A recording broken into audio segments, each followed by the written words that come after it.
Gabungan tim Resmo Polres Jepara bersama Resmo Polda Jawa Tengah berhasil menangkap tersangka pembunuhan seorang wanita yang ditemukan dalam karung pakaian laundry. Ya, pemirsa, ini dari hasil penyidikan oleh petugas, motif pembunuhan dilatar belakangi rasa sakit hati karena ditagih utang oleh korban.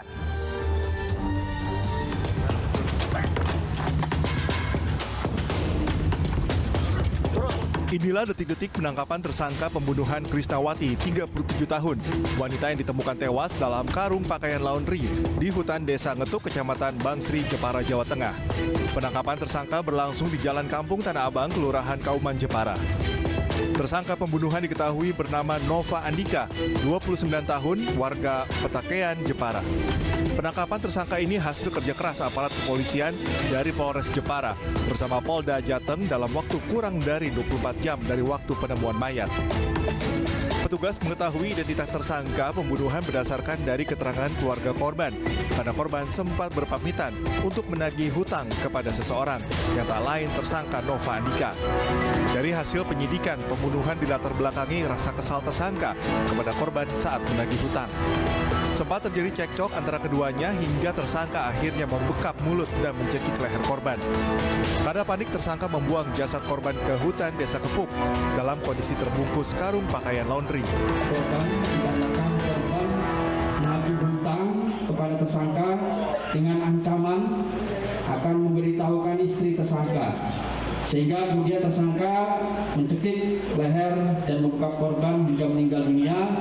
Selanjutnya tersangka membungkus jasad korban dengan karung dan dimasukkan ke dalam tas laundry dan membuangnya ke area perkebunan warga di Desa Kepuk, Bangsri. Selain tersangka Nova Andika, polisi mengamankan Lili Satrio selaku penada telepon genggam dan Sugito penada sepeda motor milik korban. Sebagai barang bukti, polisi mengamankan sepeda motor korban, telepon genggam, karung pakaian laundry, sejumlah uang, serta pakaian korban. Tersangka dijerat pasal 338 KUHP dan pasal 365 KUHP dengan ancaman hukuman 15 tahun penjara. Terhadap tersangka Lili Satrio dan Sugito dijerat pasal 480 KUHP dengan ancaman hukuman 4 tahun penjara. Dari Jepara, Jawa Tengah, Alif Sutarto, iNews melaporkan. Selanjutnya pemirsa, ada perbuatan yang sangat tega karena ditemukan bayi laki-laki yang ditinggal dalam bus trayek Padang Sungai Geringging di Kota Pariaman, Sumatera Barat. Ya, pemirsa, bayi malang yang diduga baru sepekan dilahirkan ini dirawat di salah satu klinik.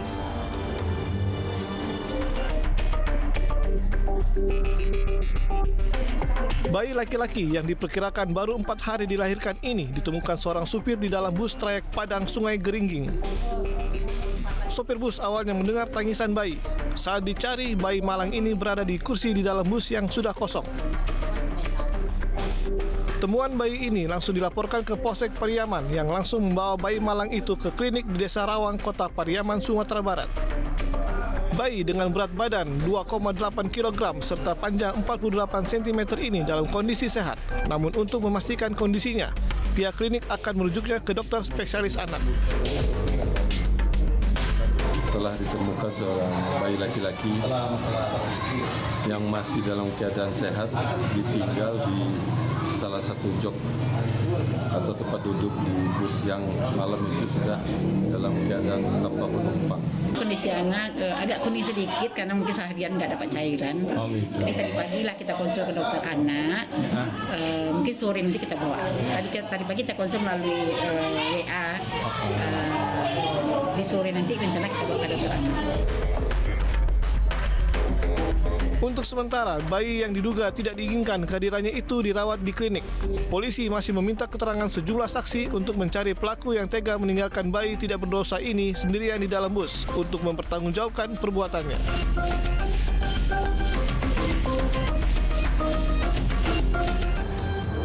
Dua orang pemuda ditemukan tewas bersimbah darah di pinggir selokan di Kota Makassar, Sulawesi Selatan.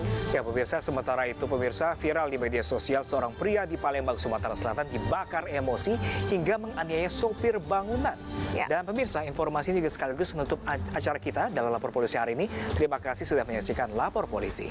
Bagi Anda yang ingin memberikan aspirasi, keluhan, laporan, dan apresiasi kepada pihak kepolisian di seluruh Nusantara, kami juga membuka laporan pengaduan yang bisa diakses kapanpun melalui sejumlah channel kami, yaitu di Instagram Instagram resmi kami @laporpolisi_iNews dan juga @official_iNews_TV. Nah, pemirsa, Anda juga bisa menghubungi kami melalui alamat email kami pemirsa di laporpolisi.ais@gmail.com. Dan akhir kata, saya Pram Senja dan rekan saya. Dan saya Anita Mai, pamit undur diri. Lapor polisi, Anda lapor, kami sampaikan. Sampai jumpa.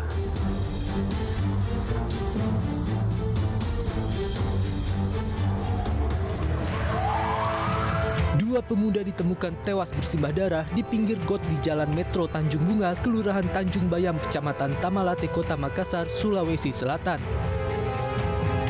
Tim Inafis Polrestabes Makassar dibantu tim DVI Dokpol Bitdoges Polda Sulawesi Selatan langsung datang ke lokasi dan melakukan olah tempat kejadian perkara.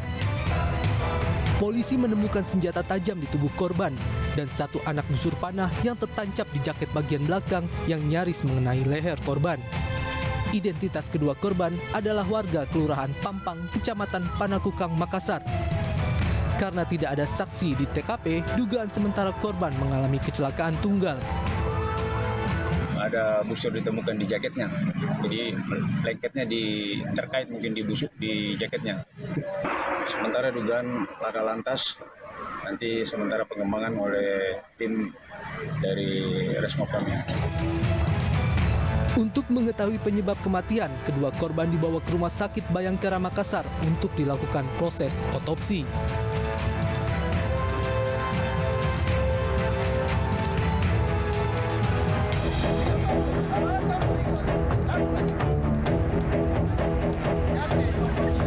Video amatir merekam aksi penganiayaan yang dilakukan seorang pria terhadap sopir bangunan di Jalan Torpedo, Kecamatan Kemuning, Palembang, Sumatera Selatan. Dengan penuh emosi, pelaku beberapa kali menampar korban. Dalam video yang sempat viral di media sosial ini, korban tidak sedikit pun membalas. Dari keterangan korban, saat kejadian kendaraan yang dikemudikannya berhenti karena terjadi kemacetan.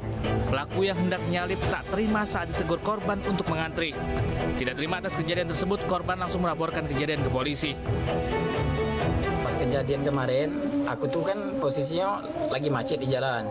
Nah, aku tuh lagi ngantri untuk motong mobil ini, jalan lagi macet. Nah, si pelaku tadi nerobos jalan sebelah kanan, jadi tambah macet. Nah, sempat aku tuh negori kakak itu oleh refleks tadi negor, ternyata istrinya tadi turun, tidak senang, tidak terima kejadian tadi.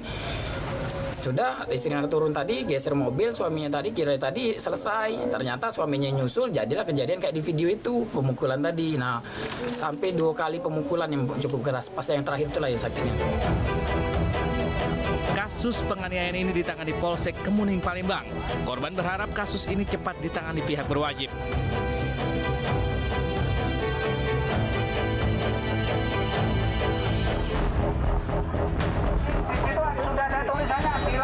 Warga berduyun-duyun mendatangi TKP penemuan mayat di Desa Panggung-Rejo, Kecamatan Kauban, Tulungagung, Jawa Timur.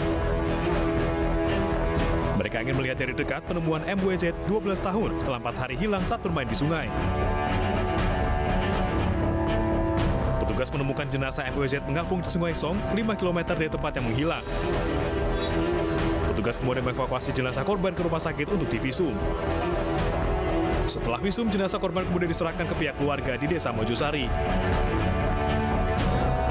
Alhamdulillah, hari ini sekira pukul 11, korban berhasil kami temukan oleh tim kedua yang menggunakan perahu dalam kondisi meninggal dunia.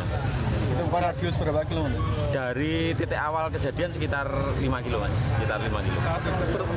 Tersangkut atau gimana, Mas? Kalau tersangkut tidak, jadi terlihat kepalanya dulu. Sebelumnya, MWZ pelajar asal Desa Mojosari dilaporkan hilang Senin 31 Oktober sore. Korban terbawa arus sungai dan hilang tenggelam saat berenang bersama 3 rekannya usai memancing.